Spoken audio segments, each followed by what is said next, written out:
yang sangat menyegarkan gitu kan. Bahrain tuh katanya juga latihan lebih cepat loh dia. TC-nya lebih lama segala macam. 10 hari ya udah. Iya. Ngehajar balik biasanya. El Preman anjing. Ini cuman penasaran aja udah menit segini kita masih berantakan strategi coach STY apa ya? Ragnar Oratmangoen berhasil mencetak gol sehingga untuk sementara memaksa Bahrain bermain imbang 1-1 di babak pertama. Ragnar mencetak gol pada menit ke-47. Penyerang FC Dender tersebut mencetak gol jarak dekat setelah memanfaatkan kemelut di depan gawang Bahrain. Di babak kedua timnas Indonesia kembali cetak gol indah di area kotak penalti melalui Rafael Struijk. Skor pun berubah menjadi 1-2 untuk keunggulan Indonesia hingga menit 84. Gol tersebut sangat melegakan karena Indonesia sempat kebobolan dulu. Didorong. Aneh banget asli, lebay banget. Sebel gue pemain kayak begini. Kayak pemain Atletico ya? Iya. Kevin ini. Hati-hati loh bang, nanti remuk nih nanti habis ini lihat ya. Biasanya tuh yang rada-rada Hapner yang bisa ngehajar balik biasanya. El Preman anjing. Ini cuman penasaran aja udah menit segini kita masih berantakan strategi coach STY apa ya? Di tas gua ada di dalam. 50.000 viewers, terima kasih. Oi, guling-guling terus loh. Ini malah megang muka. Aduh, apa sih bang? Apa sih mereka? Kuningin aja sih. Asli dah main-main begini mulu. Gulang-guling, gulang. Tadi kita babak di awal-awal kepala kena kaki lah. Kayaknya emang udah dipelajarin deh sama tim-tim lawan. Sengaja ngulur waktu. Sengaja kayak begitu ngelawan kita. Jadi main keras, terus banyak dramanya. Iya. Lagi udah unggul lagi, mereka udah enak banget nih mainin psikologis kita nih. Emosi kita bakal dimainin pasti nih kalau gini. Ini baru definisi dark art. Alah rang opo-ngopo lo tuh. Gak kenapa-kenapa kau itu apa pula lah. Tarik lo satu-satu. Lebih tebal jenggot pada jidat anjir rambut.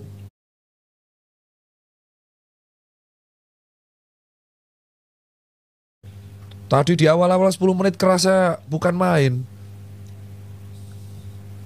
Wasit cukup tegas tapi sejauh ini. Dia punya mata. Nggak usah diskusi sama pemain. Ngapain diskusi sama pemain? Dia bukan kapten. Heran wasit ini juga. Kartu langsung itu. Anjing dikasih lagi. Tahu lagi gua. Sebel anjing. Iya dikasih ya. Itu padahal tadi bukan pelanggaran apapun ya. Ayo dong. Ini pasti ada guling-guling lagi nih. Wong.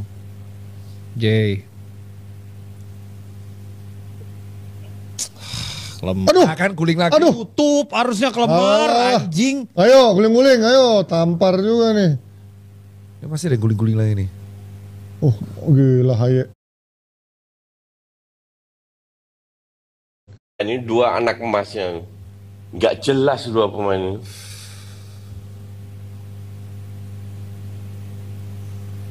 Haye. Iya amat tuh harus diganti ya. Umpannya tidak sama kan serangan dari tengah terus dari tadi. Direct kanan kiri nggak bisa. Yo. Buset mainnya juga direct. Nggak bisa main begitu lawan tim Arab. Yo. Aduh. Cepat nih, Verdong. Kanan. Set. Tadi kenapa lu kasih kalau ke Bahrain anjir, giliran Indonesia disikat kagak dikasih pelanggaran anjir. Wasit guling-guling nih. Guling-guling nih. Kevin Verdong gue geser ke kiri, Nathan gue pasang di sayap kiri tengah. Bagusan Nathan apa Shane coach? Dari sisi mana? Aja. Mana tadi netizen yang kata-katain? Indonesia. Kenapa hanya siapa dulu itu? Kenapa hanya pemain mereka nomor 2? Apa dulu? Mamam lu Bahrain. Far, se bro. Aduh. Bentar kawan-kawan. Di VAR dulu. Bentar. Apa checking gol? Handball. Udah. Checking. Wah, sudah deg-degan nih, Cok. Bentar kawan-kawan, belum selesai. VAR gimana VAR? Ayo clear ya. Bentar. Gua cari lu malu sit anjing. Sit, tolonglah. Itu kan kalaupun kena tangan kan tangannya pasif itu. Tangan pasif itu. Tangan pasif itu, Bang. Mana replaynya sekali lagi? Itu kayaknya hand tadi. Apa dia protes yang tangan pasti? Protes tangan kayaknya. Ini deg-degan ini. Ayolah. Mana ini replaynya? Replaynya ngapain? Replaynya tampilin dong. Mana ini? 50.000 ya oke lah. Belum, naik lagi nih. Bentar. 95 nih ya? Belum loh. 65.000, kaget gua. 65.000. Ini replay nih. Oh, Enggak. Paha, itu paha. Hilhers Kan? Benar, dia dipermasalahin itu. Hilhers. Mana? Hilhers ya. Tadi yang pertama. Enggak. Indonesia! Yes! Wahaje! Beda ya, open play. Open play, bukan free kick kita. VAR complete, goal. Lo mamam tuh Bahrain. Makan tuh guling-guling. Ayo Bahrainku. Tidak. Dan tuh tangannya ditarik. Asis. Setidaknya kita nyaris berterima guys. kasih pada Langsung Ya. mental naik kan. Langsung naik. nyerang. Berarti juga kita tidak lupa memuji Al Klemer ya. tadi karena pergerakan dari dia. Pergerakan dari kiri. Dari kiri dulu, lempar kanan. Betul. Oke lah. Dan ini menjadi asis pertama untuk Max Hilhers dengan pahanya. Untuk babak kedua harus tetap dirubah taktikalnya. Oh iya. Ya, tapi lumayan lah ini lah. Ya. Wah, mental lah. Ini Nah, kan tadi terbang golnya gol jatuh oportunis dari sebenarnya, langit. bukan gol yang bagus, Ini gol jatuh dari oportunis. langit ini. Iya. Deg-degan cuk kalau gitu. Tapi Ini ada gol kita. amat tetap mesti diganti. Harus setuju aku. Di Seribu. Yang pertama inget nggak? Iya. Yang sebelumnya kan Di VAR. itu di VAR. Di VAR, Kan? ini Kenapa giliran ini nggak di VAR Kesel anjing? juga dia nih. Muka sampai merah anjir. Muka merah disikut itu. Anjing. Tapi ini asis pertama ya. Walau gol dari Betul, dari paha. Baru main langsung asis. Pakai paha asisnya. Coach, gue ikut maraton coach. Tanggal 14 Reksonaran. Bukan 15 menit. Tadi 10 menit ya. Iya 10 menit. 10 menit 15 menit ngata-ngatain pemain kita tadi tuh. Goblok ya.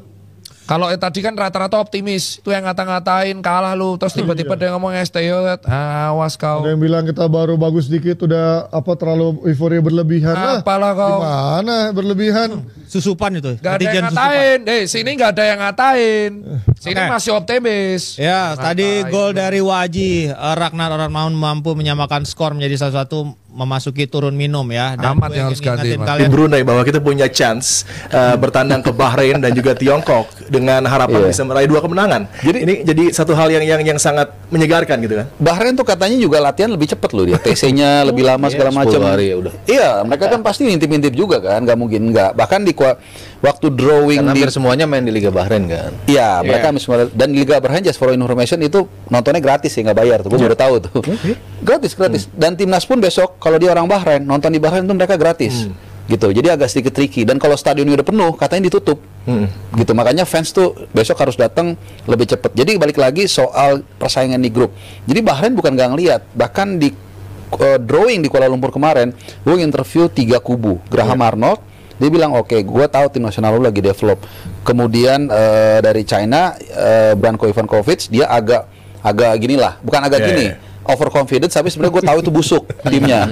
Iya, itu dari situ. Nah, satu lagi perwakilan Jepang. Nah, perwakilan Jepang biasa lah, orang Jepang kan respectful, dia bilang dan dia gue rasa tahu juga Indonesia sedang berkembang. Jadi tim kita itu, gue nggak mau pakai kata ditakutin lah, kita kadang-kadang suka merasa disegani, ditakutin, enggak, tapi gue yakin sudah membuat orang melirik kita, udah mulai hati-hati lagi, which is menurut gue itu kekurangan. Makanya orang seneng kan, gembar-gembor bangga, wah tim kita sudah ditakutin. Enggak, kalau gue lebih senang nggak ditakutin, biar lawan lengah. Itu kan teori Ditontonin videonya kan. Iya, malah ditontonin. Kan berarti orang was-was kan. Jadi teori perang itu, kalau lu lagi kuat lu harus kelihatan lemah. Kalau lu lagi lemah lu harus kelihatan kuat. Ini ada di buku Laos ya. Ada di Sun Tzu. Iya. Ya, kalau Laos itu kalau nggak salah masjid di Bandung kalau nggak salah. Iya bener kan? Ada masjid di Bandung benar. Nah jadi, jadi gue kalau misalnya orang bangku, wah kita udah ditakutin sekarang, gue nggak seneng. Kalau perlu kita culun-culun aja gitu, tiba-tiba bom. Makanya kita bisa curi poin dari Arab Saudi kan. Nah dia kaget itu. Terus bisa curi poin dari Australia juga. Dan kemudian yang lebih menarik adalah dengan konstelasi yang benar-benar berubah. Ya, Australia 2 pertandingan dia nggak bisa ngegolin, poin cuma 1. China dihajar 2 pertandingan, ini berubah semua. Terus kita bisa curi poin dari 2 raksasa Asia. Leave it alone lah, soal Jepang tuh udah nggak mungkin. Bukan nggak mungkin lah. Ya, menjadi hal yang nggak usah terlalu banyak berharap lah, udahlah. Tapi kan dengan adanya gitu, yang mungkin tadi kansnya entah berapa orang bilang 5% atau 10%, mungkin Naik, sekarang naik 20-25%. Yang tadinya kita semua awal-awal udahlah posisi 3-4 aja kan gitu. Sekarang siapa tahu 2 kan gitu kan. Udah mulai dalam hati. Tapi gue tahu lah kita semua fans bola nih. Tapi nggak berani ngomong kayak gue masih 34. Gue masih 34. Ya, tapi dalam hati siapa tahu 2 kan gitu kan. Iya kan. Good to be true. Kalau kita mau lihat ke depan ada pertandingan yang potensial kita bisa tampil kompetitif dan mengejutkan gitu kan di Bahrain dan juga di China, Tiongkok di Qingdao kalau nggak salah. Qingdao ya. Tapi kalau kita mundur ke belakang, kurang dari 1 dekade ini ada skor mencolok gitu. Kekalahan 10-0 di Bukit Jalil ya. Yang terjadi kala itu yang membuat terluka juga nih hati dari penggemar. Bukan terluka, robek itu. Robek ya. Iya, terlepas dari 10-0. Ya, keadaan yang terjadi secara eksternal dan juga tentunya kemelut yang ada di antara sekitar timnas gitu kan yang membuat tentunya akhirnya outcome di lapangan nggak optimal. Tapi kali ini semuanya berbeda dan sudah menuju ke satu hal yang lebih positif. Yang selalu gua katakan ada sinergi dari tribun, sinergi dari coaching staff, kemudian federasi dan para pemain. Ini sepertinya membuat kita punya potensi untuk nanti di Bahrain bisa melakukan sesuatu. Ya kalau kita mundur sebelum yang kita kalah 10-0, kita kan juga menang 2-1. Piala Asia 2007 di sini 2007 pertandingan pertama. Betul. Gue ada di GBK nonton juga. Sama kita juga. Sama berarti. Sama gue juga. Semua. Layar kaca. Saya di layar kaca. Budi Sudarsono tuh ya. Budi game player kita ya. Firman yang luar biasa kan. Firman Utina. Ya kalau pemain terbaik yang turun, kita punya kemampuan. Kalau yang 10-0 kan harus kita akui memang bukan pemain terbaik kita. Dualisme membuat kita tidak bisa manfaatkan atau memakai pemain-pemain yang terbaik, betul-betul pemain status timnas gitu kan. Ini kan status yang dinaikkan menjadi pemain timnas kan, ketika dari banyakkan LPI yang dimainkan mungkin kalau masuk tim cuman 2 atau 3 orang lah yang bisa masuk tim. Gunawan Dwi Cahyo sama si Irfan Bahdi mungkin ya. Kalau kita bicara kelayakan sebetulnya ada di tim itu apa enggak gitu. Tapi kalau sekarang kan totally different. Tim udah yang tadi kita bicarakan semuanya grade A, main di Eropa, main di rumput yang lebih bagus akan membuat game plan kita lebih jalan. Dan itu kan berapa kali ngebuktiin tiap kita tampil away kita selalu bisa tampil lebih bagus. Ya karena pemain-pemain kita yang datang dari Eropa ini kan biasa tampil di service yang lebih bagus dibandingkan kita main di GBK. Jadi maksudnya lapangan di GBK nggak bagus nih? Nggak sebagus di luar dong pasti. Emang jelek sih. Bahkan kan pertandingan lawan back to back lawan Vietnam kan kebukti. Ketika di sini kita cuma menang 1-0, 3-0 di sana ya. Begitu sulit. Begitu di sana 3-0. Walaupun ada additionalnya si Ragnar yang baru main dan Tom ya. Tapi kan ya kebukti umpan-umpan pendek itu kan diperlukan service yang bagus dan itu akan ditawarkan oleh Bahrain dan juga di Qingdao juga.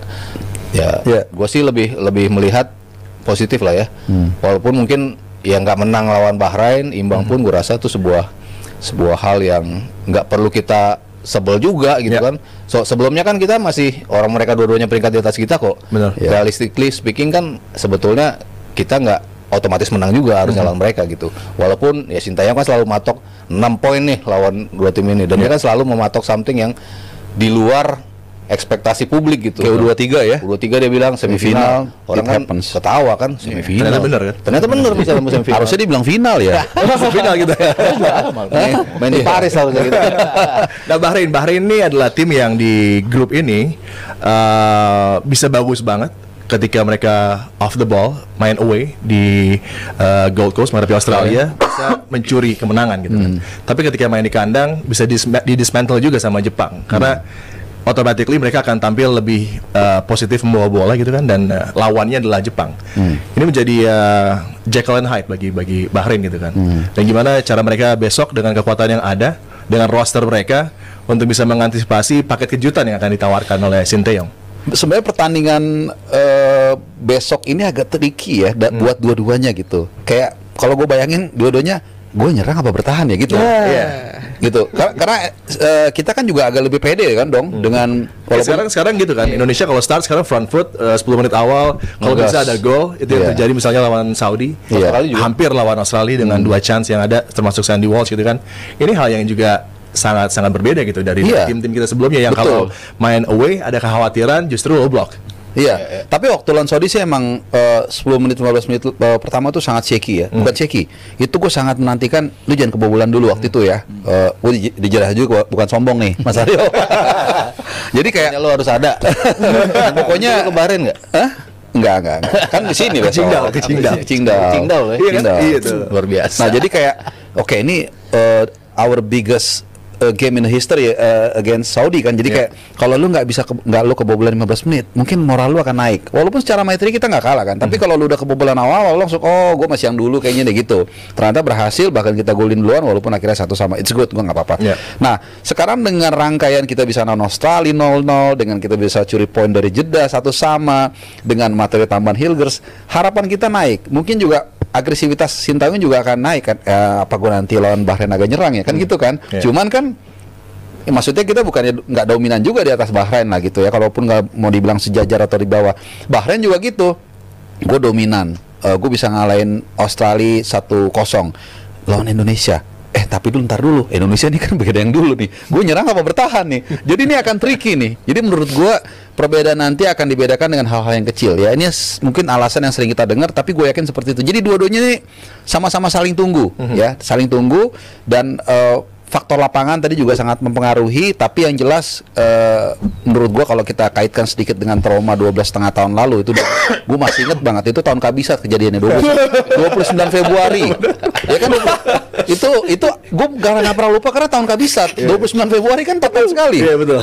Jadi kayak wah sialan men, gila men. Lu jangan kira nih sekarang kita sama main dulu nih, beda gitu. Cuman kita jangan congak juga. Itu yang gue bilang, jangan dengan segala atribut kita yang sudah bagus sekarang.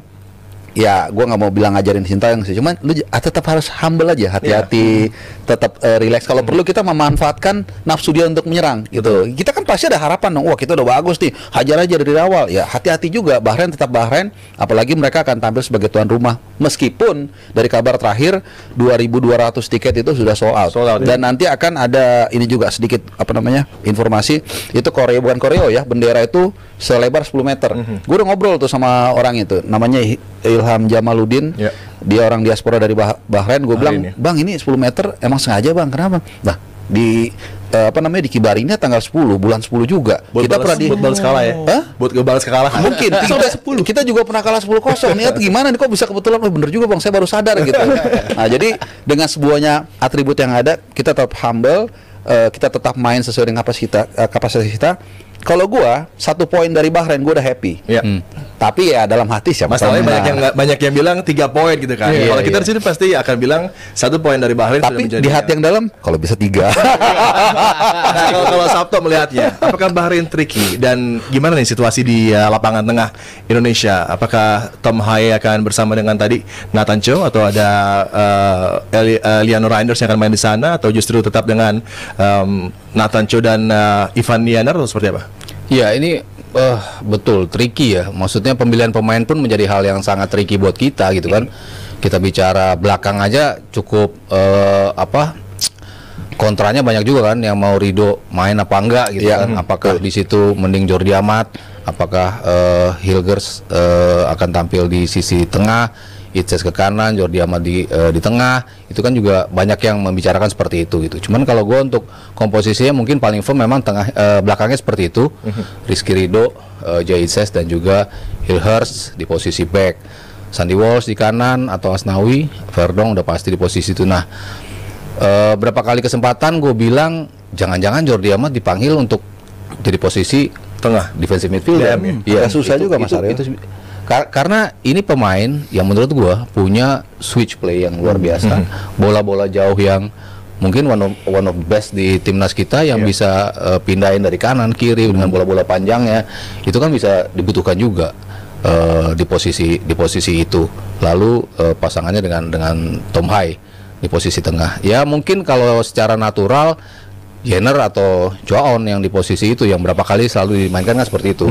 Jenner lah yang lebih besar peluangnya untuk tampil sebagai starter. Tapi kan kita nggak tahu kan, Sintayong kan selalu ada mengeluarkan something yang susah ditebak kan. Komposisinya nanti bakal seperti apa sih, yang dimunculkan seperti apa. Jadi jangan heran juga nanti tiba-tiba muncul nama Jordi Amat juga di posisi itu. Tapi kalau ngelihat berapa tren ke belakang, di mana pemain baru datang langsung dimainin, berarti Hilgers bisa main di situ.